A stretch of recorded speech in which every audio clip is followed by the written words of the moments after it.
کیوں بھاگے بھاگے پھرے، کیوں منتیں مانگی، کیوں مرادیں مانگی، کیوں دعائیں مانگی، کیوں بیت اللہ کے پردے پکڑے؟ کہ اللہ نے کہا میں کرتا ہوں، میں کرتا ہوں، میرے سوا کوئی کر نہیں سکتا۔ تو اس اللہ کا یہ پیغام ہے کہ جب میں نے یہ سب کچھ کیا ہے تو تو بھی تو کچھ کر، کہ تو میری مان کے چل، تو میری مان کے چل۔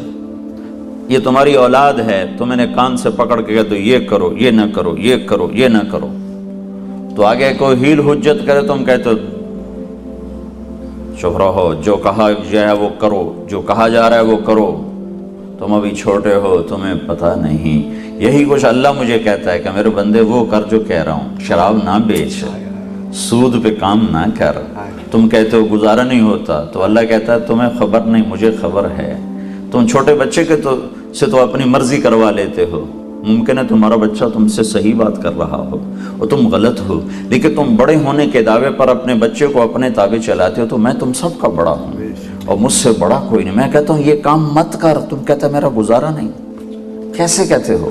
اس کے بغیر کاروبار نہیں چلتا، یہ تم کیسے کہتے ہو؟ تو دو چیزوں سے اللہ نے انسان کو بنایا، ایک جسم، ایک روح۔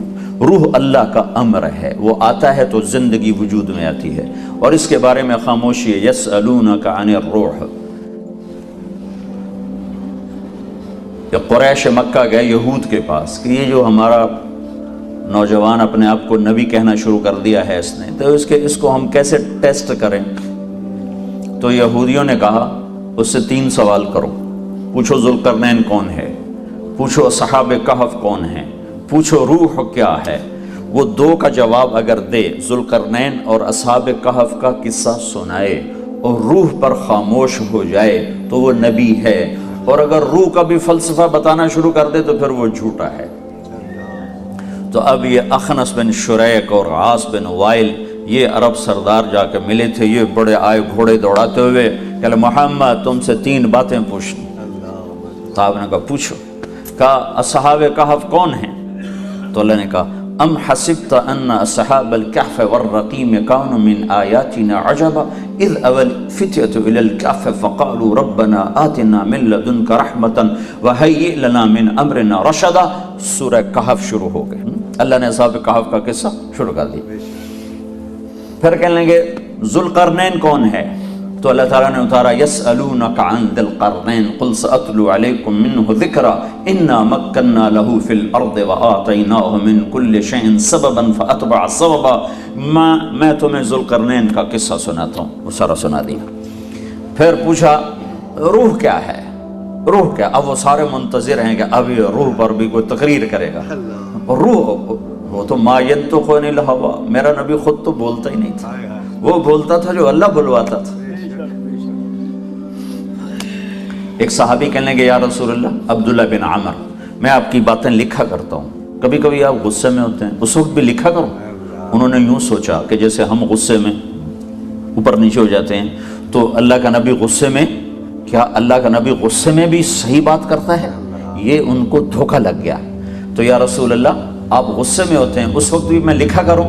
تو آپ نے کہا اکتب فوالذی نفسی بیدہ، لکھ اس ذات کی قسم جس کے قبضے میں میری جان ہے، لا یخرج من ھذا، یوں کیا الا الحق، لکھ کہ اس ذات کی قسم جو میری جان کا مالک ہے، اس زبان سے حق کے سوا کچھ نہیں نکلتا، ہر حال میں حق ہی نکلتا۔ یسألون، روح کیا ہے محمد؟ تو آپ نے کہا، تو اللہ نے کہا یسألونک عن الروح، یہ پوچھتے ہیں یسألونک عن ذی القرنین قل سأتلو علیکم منہ ذکرا، یہ کہتے ہیں ذوالقرنین کا سن، یہ کہانی ہے ذوالقرنین کی۔ یہ کہتے ہیں اصحاب کہف تو سن، ام حسبت ان اصحاب الکہف والرقیم کانوا من آیاتنا عجبا۔ اب یہ کہتے ہیں روح کیا ہے؟ یسألونک عن الروح قل الروح من امر ربی وما اوتیتم من العلم الا قلیلا۔ ختم۔ یہ کہتے ہیں روح کیا ہے؟ تو آپ ان سے کہیے کہ روح میرے اللہ کا امر ہے اور تمہیں بہت تھوڑا علم دیا گیا ہے۔ بات تو ٹھیک ہے، پر مانیں گے نہیں، ہاں مانے پھر بھی نہیں ہے۔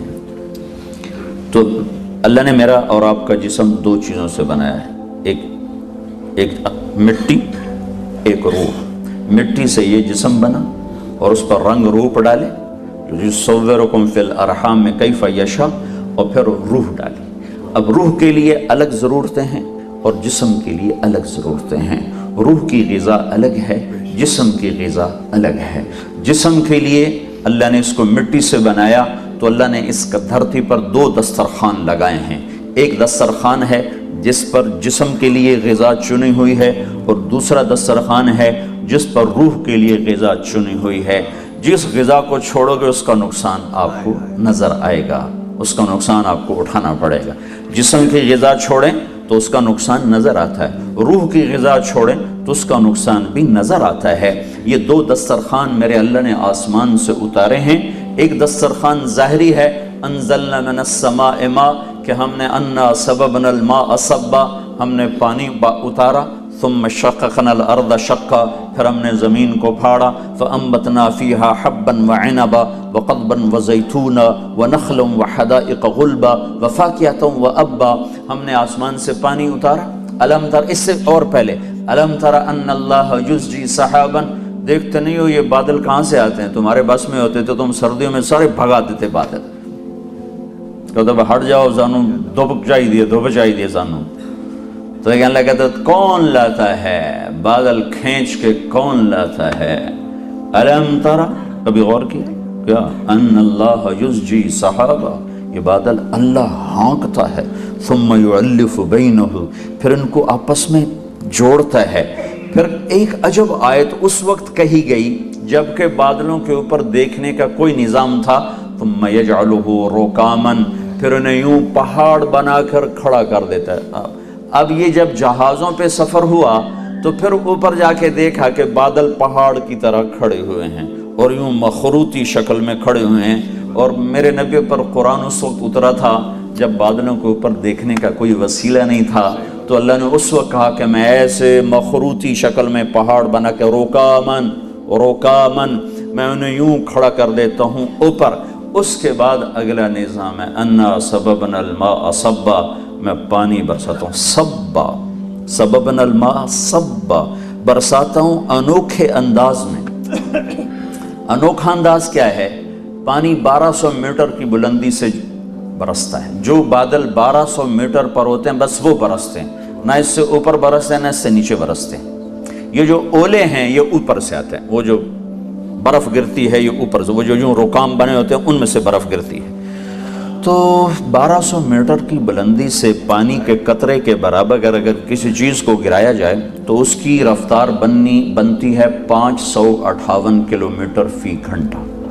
1200 میٹر کی بلندی سے پانی کے قطرے کے برابر میں کسی چیز کو پھینکا جائے تو اس کو تیزی سے آتے جب وہ میرے گھر کی چھت پر آ کر گرے گی تو اس کی رفتار بن چکی ہوگی 558 کلومیٹر فی گھنٹہ۔ انا سببنا الماء صبا، میں پانی برساتا ہوں بڑے انوکھے انداز میں۔ اگر یہ 558 کلومیٹر کی رفتار سے پانی آتا تو گنجا تا پہلے قطرے تے گیا ہی نا، برما دے سرے چاہی تے والنالے نو 4 قطرے سائے ہو رانا۔ تو مولانا جو ابھی فخر فرما رہے تھے ہماری مسجد، اس کے لنٹر میں ایسے سوراخ پڑتے کہ تہ تک بنیادیں اکھڑ جاتی، چونکہ بلٹ کی رفتار، گولی کی رفتار ہوتی ہے 1700 کلومیٹر فی گھنٹہ۔ جو گولی نکلتی ہے کلاشنکوف سے، پسٹل سے، اس کی رفتار ہوتی ہے 1700 کلومیٹر فی گھنٹہ۔ تو 1200 میٹر سے جو پانی گرتا ہے اس کی رفتار ہونی چاہیے 558 کلومیٹر فی گھنٹہ، تو آدھے سے تھوڑا سا کم کا فرق بن جاتا ہے۔ تو یہ تو ہمارے سینے چیر کے رکھ دیتی۔ اللہ تعالیٰ آپ کو کچھ بھی نظر نہیں آتا، صاف فضا نظر آ رہی ہے، آپ کو سڑک پہ سپیڈ بریکر نظر آتا ہے تو آپ کی گاڑی کی رفتار گھٹتی کہ نہیں گھٹتی؟ ٹھک پھر ٹھک پھر ٹھک، آہستہ آہستہ گھٹتی جاتی ہے۔ تو 1200 میٹر میں اتنے سپیڈ بریکر اللہ نے پانی کے لیے بنائے ہیں کہ بارش کے قطرے ان سے ٹکراتے جب آپ کے سر پر، میرے سر پر، مسجد کی چھت پر اور زمین کے فرش پر جب وہ گرتے ہیں تو ان کی ٹوٹل رفتار 8 کلومیٹر فی گھنٹہ ہوتی ہے۔